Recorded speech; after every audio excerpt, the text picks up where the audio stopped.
Bonjour à tous et bienvenue sur la vidéothèque d'Adrien Zanetta. Aujourd'hui, on va parler d'un sujet un peu particulier. Mais avant, je vais faire juste l'annonce suivante, c'est-à-dire que je sors d'une période de travail très intense et que je vais pouvoir reprendre l'upload des vidéos de manière beaucoup plus régulière, c'est-à-dire 2 à 3 vidéos par mois en temps normal.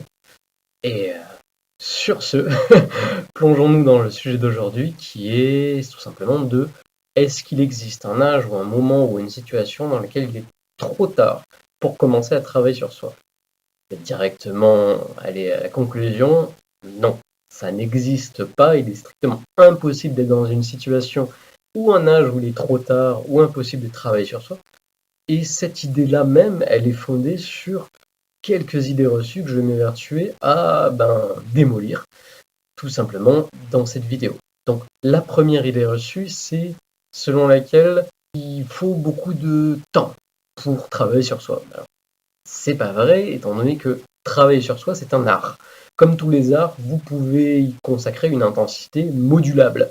Donc, de la même façon que si vous cherchez à peindre ou à apprendre à peindre, vous pouvez très bien peindre 3-4 heures tous les jours ou quelques heures par semaine.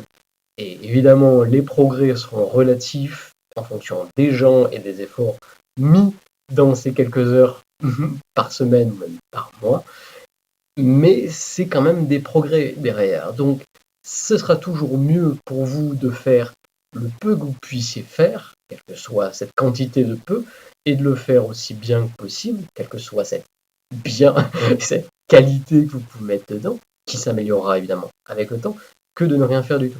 Donc, en l'occurrence, travailler sur soi, c'est avant tout le fait de commencer. Il y a aussi l'idée que travailler sur soi, c'est avant tout une sorte de coup d'entrée qui est difficilement acceptable parce que il y a beaucoup de recherches à faire, il y a beaucoup de choses à mettre en place et après, au bout d'un moment, ça devient un peu plus routine, donc c'est plus facile.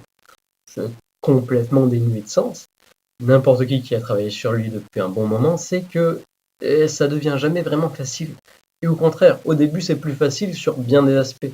C'est juste que la difficulté, elle devient plus basée sur déjà la difficulté à trouver des informations en dehors de nous-mêmes, parce qu'on devient de plus en plus conscient de qui l'on est, donc les solutions dont on a besoin, elles doivent être de plus en plus personnalisées, donc elles vont se trouver beaucoup moins ailleurs.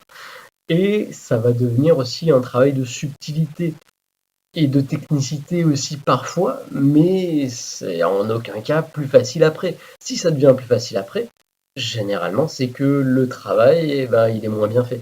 C'est-à-dire qu'on est tombé un peu dans une routine qui consiste un peu à se reposer sur ses lauriers et qu'on a oublié que l'essence même du travail sur soi, c'est l'inconfort et le déséquilibre qui vont créer le mouvement et donc l'évolution.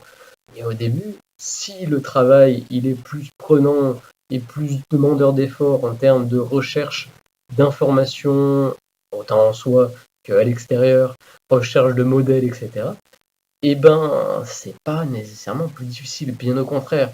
C'est bien de commencer parce que c'est plus facile généralement, c'est pas plus difficile. C'est juste que c'est un manque d'habitude et comme tous les manques d'habitude, il y a une forme de prise de marque à faire. Mais c'est toujours aussi difficile, c'est le principe. Il y a l'idée aussi selon laquelle le travail sur soi, c'est quelque chose qui doit planer à 10 000 lieues. En fait, c'est pas du tout ça, un travail sur soi. Même lorsqu'il est spirituel, un travail sur soi, c'est très ancré dans une situation. C'est-à-dire que c'est codépendant avec l'environnement dans lequel vous êtes et là où vous en êtes en tant qu'individu. Un travail sur soi, ça prend en compte exactement la situation de vie dans laquelle vous êtes. Si votre travail et votre situation ne vous permet pas de partir 40 jours dans un ermitage chez des moines tibétains à faire des jeûnes, à n'en plus finir et à méditer toute la journée, c'est probablement que ce n'est pas le type de travail qui est adapté à votre situation. Un travail sur soi, c'est aussi être capable de prendre en compte votre agenda et de prendre conscience de cet agenda et de qui vous êtes vis-à-vis de ça, et de prendre conscience de qui vous êtes par rapport à l'agenda, et vice-versa, etc. C'est un jeu un peu de ping-pong. Vous allez prendre en compte un côté holistique de votre vie, donc forcément votre environnement fait partie de cet aspect holistique. Il peut aussi y avoir l'idée des fois que le temps que vous passez à travailler sur vous, c'est du temps que vous ne passez pas à travailler sur votre carrière, sur votre art, sur ce que vous donnez aux autres, de manière générale, sur votre place dans la société. Là, c'est complètement le contraire, hein, en l'occurrence. Il y a 50% au moins de ce que vous donnez aux autres, en termes de qualité et de quantité de ce que vous faites, qui est dû à qui vous êtes. C'est ça, le tronc qui va déterminer ce que vous allez être capable de donner. C'est le support de tout ce que vous faites, c'est vous. Donc, quel que soit le domaine dans lequel vous travaillez, dans lequel vous donnez aux autres, c'est bien en augmentant et en améliorant la qualité de qui vous êtes, tous les aspects, que vous allez pouvoir donner plus et mieux. Bien sûr, faire et donner spécifiquement de manière répétée dans ce que vous faites, que ce soit des arts, de la bureaucratie, que ce soit des aspects intellectuels, techniques, peu importe ce que vous faites, forcément ça va améliorer la qualité et la quantité de ce que vous faites.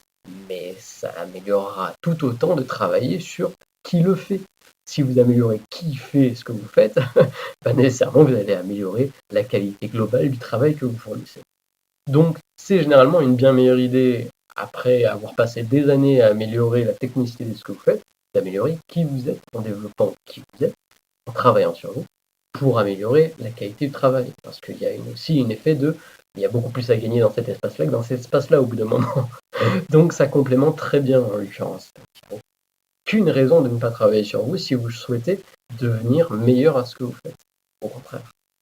Et enfin, il y a aussi cette considération sur laquelle travailler sur vous, c'est entre guillemets quelque chose d'égoïste. Et c'est très vrai, en l'occurrence. C'est très égoïste de travailler sur soi parce que c'est ce qui permet de revenir à l'essentiel de votre vie, c'est-à-dire vous. Et de comprendre aussi, de prendre conscience pleinement qu'on ne donne que ce qu'on est et que ce qu'on a.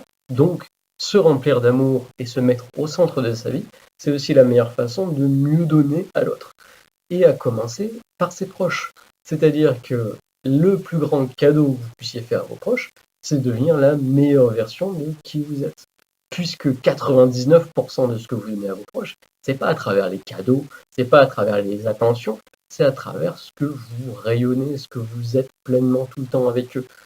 Quel plus grand cadeau que de donner un meilleur ami que ce que vous êtes actuellement, ou un meilleur amant, ou une meilleure partenaire, peu importe ce que vous êtes pour vos proches, que ce que vous êtes maintenant.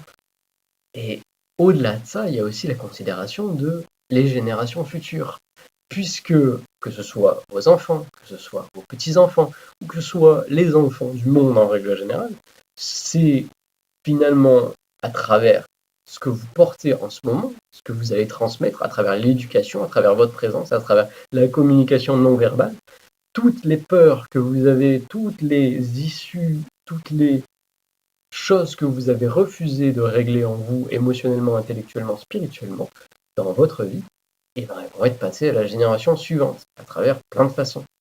Donc c'est à vous de voir ce que vous voulez donner à vos enfants et à ceux que vous aimez.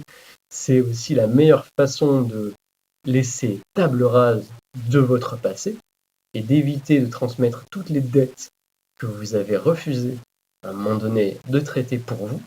Et ben, au lieu de les faire traiter par des gens qui ne voulaient pas qui portent vos fardeaux, traitez les vôtres de manière responsable et consciente. C'est encore la meilleure solution d'être aimant envers ceux qui viennent après nous, tout simplement de manière générale. Donc le plus grand geste altruiste que vous puissiez faire, c'est de travailler sur vous en priorité. Quoi qu'il en soit, j'espère que cette vidéo vous aura été utile, qu'elle vous aura aidé à mettre en lumière certaines zones d'amélioration possibles en vous ou dans votre vie. Si ça a été le cas, je vous invite à mettre un pouce en l'air, à commenter dans cette vidéo pour partager vos expériences, à partager la vidéo, à vous abonner à ma vidéothèque pour vous tenir au courant de mes actualités, sans oublier de cliquer la petite cloche pour que les notifications vous arrivent.